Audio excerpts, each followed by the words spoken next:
So now the question is 5 important points to remember. Yes, of course, if you are going to appear in April 2022 exam, these 5 points are really very important to keep in mind before you attempt your exam, right? The first question is how to attempt question paper. Question paper को कैसे attempt करें, इस video के अंदर मैं आपको बताऊंगा कि आपको क्वेश्चन पेपर कैसे अटेम्प्ट करना है, साथ ही वेयर टू स्टडी फ्रॉम, कहां से पढ़ाई करनी है और इज इट इंपॉर्टेंट, क्या ये बात इंपॉर्टेंट है कि हम जहां से पढ़ते हैं क्या वो इंपॉर्टेंट है या हम कहीं से भी पढ़ाई कर सकते हैं। बिल्कुल इस वीडियो को बने रहिएगा, वीडियो में बताऊंगा मैं आपको when to write points and bullets. देखिए काफी सारे स्टूडेंट्स कहते हैं कि सर हर क्वेश्चन का पॉइंट लिख कर आना है, नहीं, हर क्वेश्चन के पॉइंट्स नहीं लिख सकते आप। मैं अभी साबित करूंगा इस वीडियो के अंदर और आपको बताऊंगा कि पॉइंट्स कैसे बनाने होते हैं और कौन कौन से क्वेश्चंस के पॉइंट बनते हैं। वीडियो को पूरा एंड तक देखिएगा।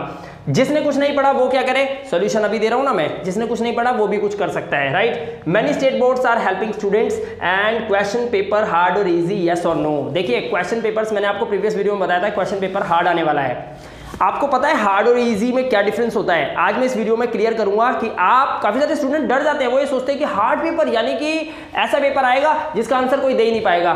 भाई वही क्वेश्चन पेपर होगा जिसमें कुछ बच्चे कुछ नहीं कर पाएंगे और वही क्वेश्चन पेपर होगा जिसमें कुछ बच्चे टॉप भी करके आ जाएंगे। तो इसमें हार्ड और इजी क्या होता है मैं अभी आपको इस वीडियो में बताता हूं। सबसे पहले हम पॉइंट नंबर 1 को कवर करेंगे, how to attempt question paper. देखिए क्वेश्चन पेपर को कैसे अटेम्प्ट किया जाता है मैं आपको बताता हूं। सीबीएसई बोर्ड में स्टूडेंट्स क्या करते हैं, स्टूडेंट्स को जब क्वेश्चन पेपर दिया जाता है तो उनको 15 मिनट 10 मिनट एक्स्ट्रा दिए जाते हैं पहले उसको पढ़ने के लिए। और काफी सारे आपके यार दोस्त होंगे जो पता है क्या बोलेंगे कि भाई ये 10 मिनट जो मिले हैं ना इसमें ही लिखना शुरू कर दो, टाइम ज्यादा हो जाएगा तो आप ज्यादा लिख कर आ जाओगे।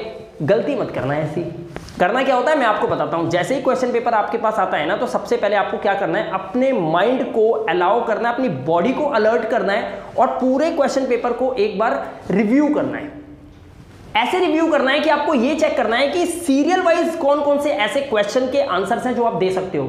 यानी कि जब आपके हाथ में पेपर आता है तो आपको पता होता है इसमें से कौन कौन से क्वेश्चंस हैं जो इजीली अटेम्प्ट किए जा सकते हैं आपके द्वारा और कौन से ऐसे क्वेश्चंस हैं जिसको अभी आप शायद बना के लिखोगे या फिर कहीं ना कहीं कोशिश करोगे उसका आंसर देने की, लेकिन शायद वो पूरे आपको नहीं आते। तो सबसे पहले रिव्यू करते समय आप ये देखिए कि कौन कौन से ऐसे क्वेश्चन के आंसर्स हैं जो आप बहुत इजीली दे के आ सकते हो और जो आपने पढ़े हुए हैं, जिसमें आपको फुल मार्क्स मिलने की गारंटी दिखाई देती हो। आपको उन क्वेश्चंस को सबसे पहले अटेम्प्ट करना चाहिए। ये होता है how to attempt question paper.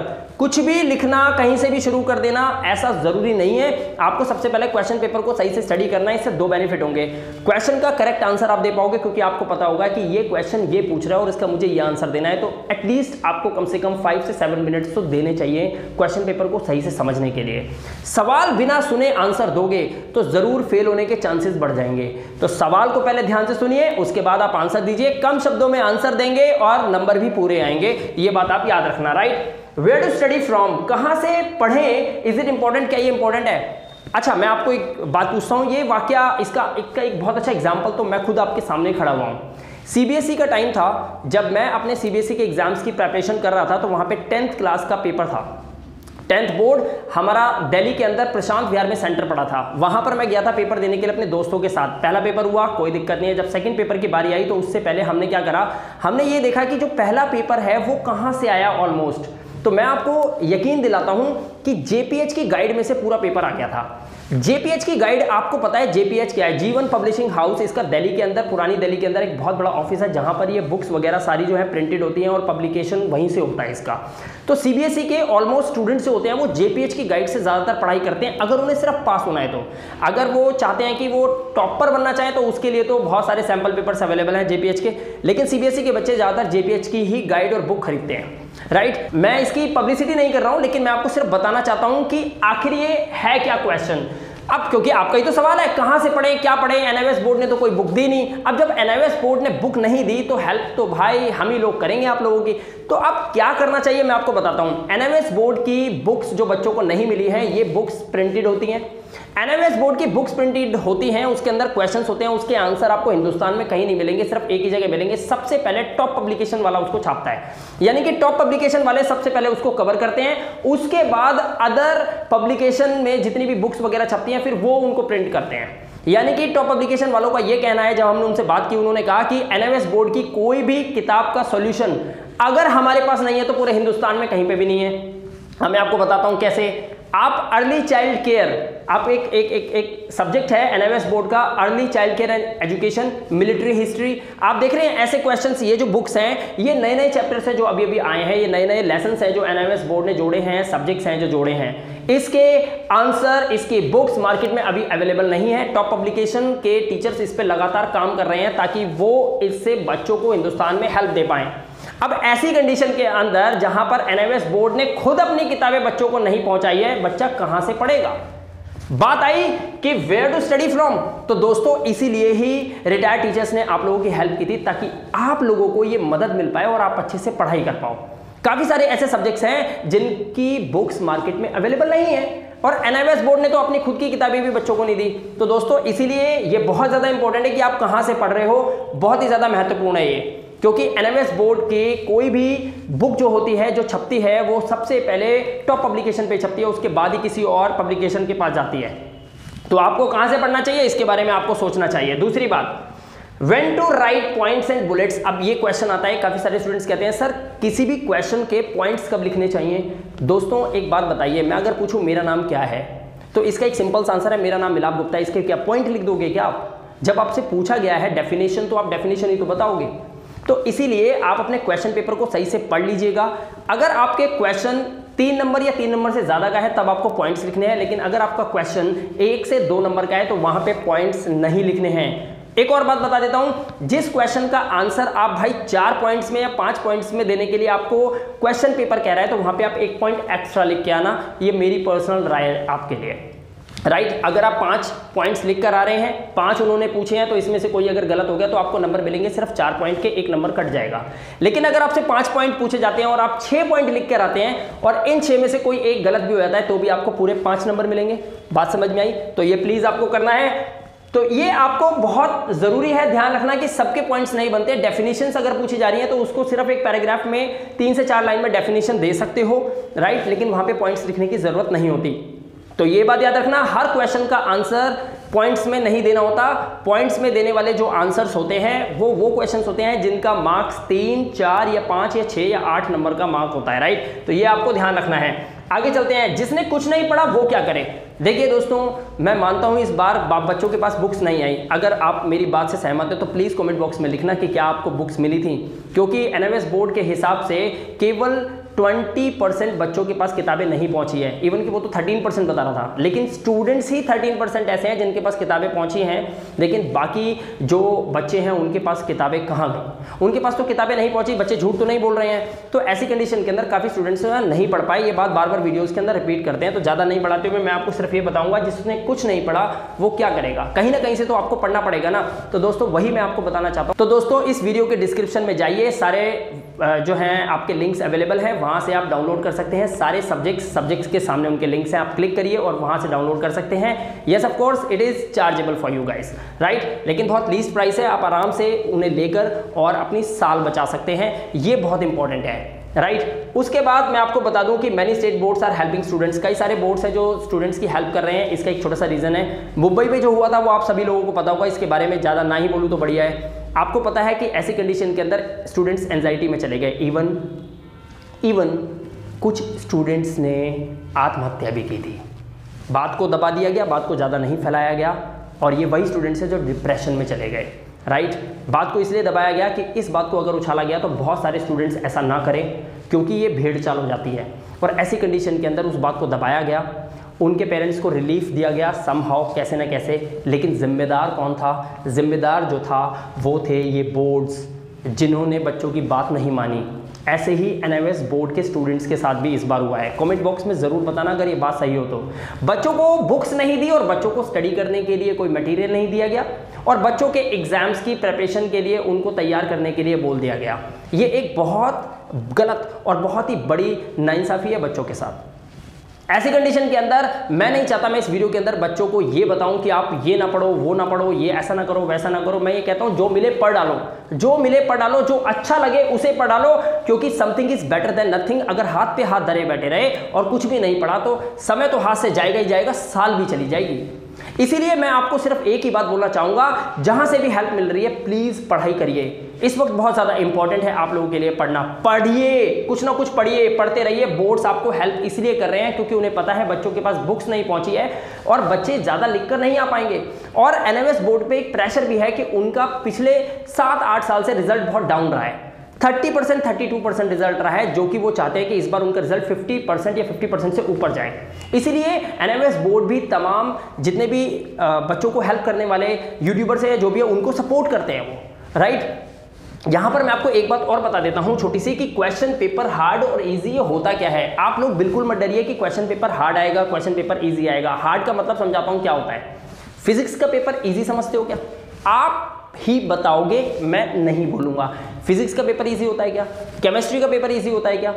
मुझे बताइए आप। अकाउंट्स का पेपर बहुत इजी होता है क्या? उसके न्यूमेरिकल्स में डेबिट और क्रेडिट क्या होता है, कैसे करते हैं, जब तक आप प्रैक्टिस नहीं करोगे ना तो आपको नहीं पता चलेगा कि कौन सी लेन देन डेबिट है और कौन सी लेन देन क्रेडिट है। बहुत टेढ़े मेढ़े क्वेश्चंस होते हैं उसके अंदर।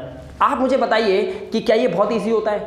ओके, अब एक बात और कर लेते हैं यहाँ पर कि ये क्वेश्चन पेपर कौन बनाता है, कहाँ से बनते हैं। अच्छा, ये क्वेश्चन पेपर कौन बनाते हैं? टीचर्स बनाते हैं। आपको क्या लगता है कौन बनाते हैं? क्या नासा वाले आपकी बुक्स बनाते हैं? आपको पता है आपकी बुक्स कहाँ से बनती है? ये जो मैथ के क्वेश्चन पेपर है ना, कि एक बाप की उम्र बेटे की उम्र से 3 साल बाद 2 गुनी हो जाएगी, तो ये जो सवाल आते हैं आपके मैथ्स के अंदर, ये नासा वाले प्रिपेयर करते हैं, तब आपके ये बुक्स के अंदर छपते हैं। ये आम आदमी के बस की नहीं होता क्वेश्चन बनाना, राइट। इसी तरह से जो आपके ये क्वेश्चन पेपर जो प्रिंट होते हैं, ये क्वेश्चन पेपर बन के आते हैं, ये बहुत ही बड़े बड़े प्रोफेसर्स मिलकर बनाते हैं। अब एक जो टीचर ऑलरेडी कार्यरत है, एनएमएस बोर्ड के अंदर एम्प्लॉइज भरे हुए हैं, टीचर्स नहीं है। वहां तो काम किया जाता है, ये एडमिशन आ गया, ये फॉर्म भर दो, डेट ऑफ बर्थ चेंज हो गई, ये कर दो। सफाई कर्मचारी और जितने भी आपके इतना बच्चा, इतने बड़े बल्क में स्टूडेंट्स एडमिशन लेते हैं एनएमएस बोर्ड के अंदर, ऑनलाइन फॉर्म भरते हैं, कई सारी गलतियां कर देते हैं, उनको टेक केयर करना, कस्टमर केयर कॉल अटेंड करना, ये सब चीजों के लिए एनएमएस बोर्ड की बिल्डिंग भरी पड़ी है एम्प्लॉइज से। वहां टीचर्स थोड़ी हैं। टीचर्स तो एक अलग प्लेटफॉर्म पे काम करते हैं और उन टीचर्स से भी हाई फाई टीचर्स होते हैं, जो लोग अब उस जॉब पे नहीं है लेकिन बहुत ऊंची पोस्ट पे हैं, वो लोग आपके ये क्वेश्चन पेपर प्रिपेयर करते हैं। इसीलिए आपका क्वेश्चन पेपर थोड़ा सा हार्ड भी होता है। और हार्ड क्यों होता है वो मैं आपको बता देता हूं। एक बच्चा उस क्वेश्चन पेपर को बहुत अच्छे करके आता है, नंबर 80s में 90s में ले आता है, और वहीं उसके पीछे बैठा हुआ बच्चा, उससे वो पेपर बिल्कुल भी नहीं हो पाता और वो 33 नंबर भी नहीं लेके आ पाता। This is called hard and easy. Yes और नो बताइए कमेंट बॉक्स के अंदर। कोई भी क्वेश्चन पेपर हार्ड और इजी नहीं होता। ये डिपेंड करता है कि आपने उसकी प्रिपरेशन किस तरह से की हुई है। अगर आप उसे लाइट ले गए, आपको लगा नहीं मैं उसे कर लूंगा, और आप अपनी लैंग्वेज में लिख कर आ रहे हो, बुक की लैंग्वेज में नहीं लिख रहे हो, तो रिजल्ट कम आ जाएगा। लेकिन वही स्टूडेंट जिसने पूरे साल बहुत अच्छे से प्रिपरेशन की है, हालांकि बुक्स नहीं पहुंची फिर भी कर ली है, मेरे को पता है बहाने मारने वाले बहाने मारते हैं, लेकिन करने वाला कर गुजरता है। एक लूजर के पास भी 5 ऐसे रास्ते होंगे जो बता देगा वो हार गया, इसकी वजह से, उसकी वजह से, इसने पढ़ने दिया, बत्ती चली गई, किताबें नहीं थी, ये था वो था। और एक विनर के पास वो 5 रीजन होंगे जिससे वो कहेगा मेरे पास किताबें नहीं पहुंची, फिर भी मैंने वो 5 रास्ते ढूंढ लिए जिससे मैं 90s में नंबर ले आया, 80s में नंबर ले आया। ये मैं आपको मोटिवेट करने के लिए बता रहा हूं। ऐसा होता है, एक लूजर आपको 5 कारण बता देगा वो फेल हो गया, और एक विनर आपको 5 कारण बता देगा कि वो विनर बन गया। और आपको इस बार वही करना है, मैं आपको बताना चाह रहा हूं। आप इस चक्कर में मत पड़िए कौन क्या बोल रहा है, कौन किसको क्या बोल रहा है, क्या बोल रहा है, कुछ नहीं होने वाला। आप सिर्फ अपना साल बचाइए, बस मैं आपको सिर्फ यही कहूंगा।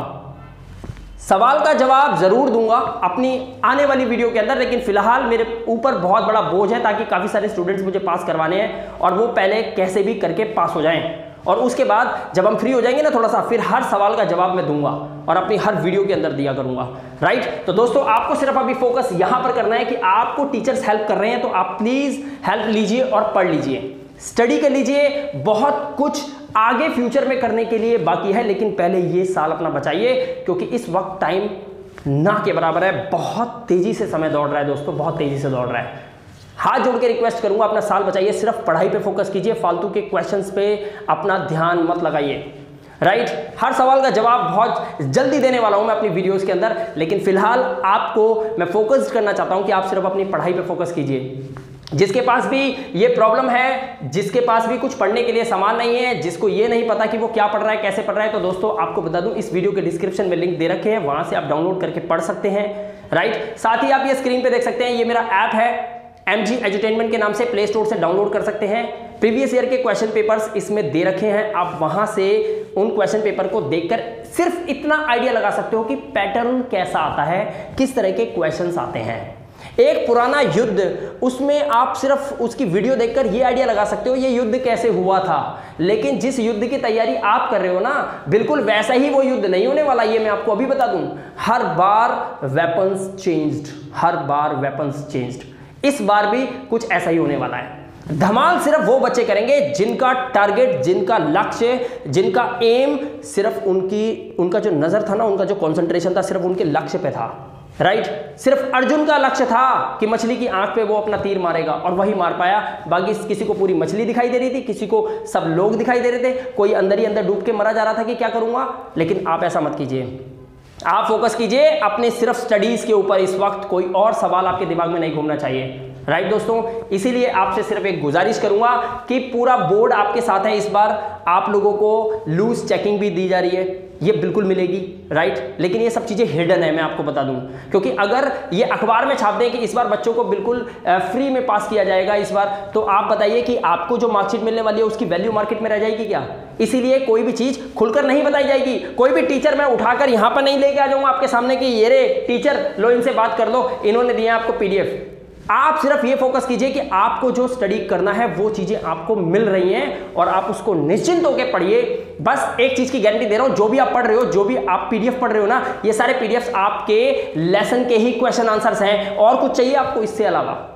इसलिए प्लीज सिर्फ focus on your studies rather than outside conversation, right. ये सब आपको ना भ्रमित करने के लिए है। आप सिर्फ अपने कंसंट्रेशन कीजिए कि आपको स्टडीज पे कितना ध्यान देना है, कितना पढ़ना है। 4 से 5 घंटे डेली पढ़िए इस वक्त, राइट। 8 घंटे पढ़िए, लेकिन पढ़ते रहिए। ये 10, 12 दिन, 15 दिन आपने सही से पढ़ लिया ना, तो यकीन मानना दोस्तों कि आपको पूरा साल बच जाएगा। आप आगे तैयारी करेंगे, जो भी आपको करना है। मेरी बेस्ट विशेस आप लोगों के साथ हैं। So please concentrate on your studies rather than outside conversation. बहुत जल्द मिलूंगा आपसे अगली वीडियो में, तब तक के लिए अपना ध्यान रखिए, सुरक्षित रहिए। Thank you very much, have a good day.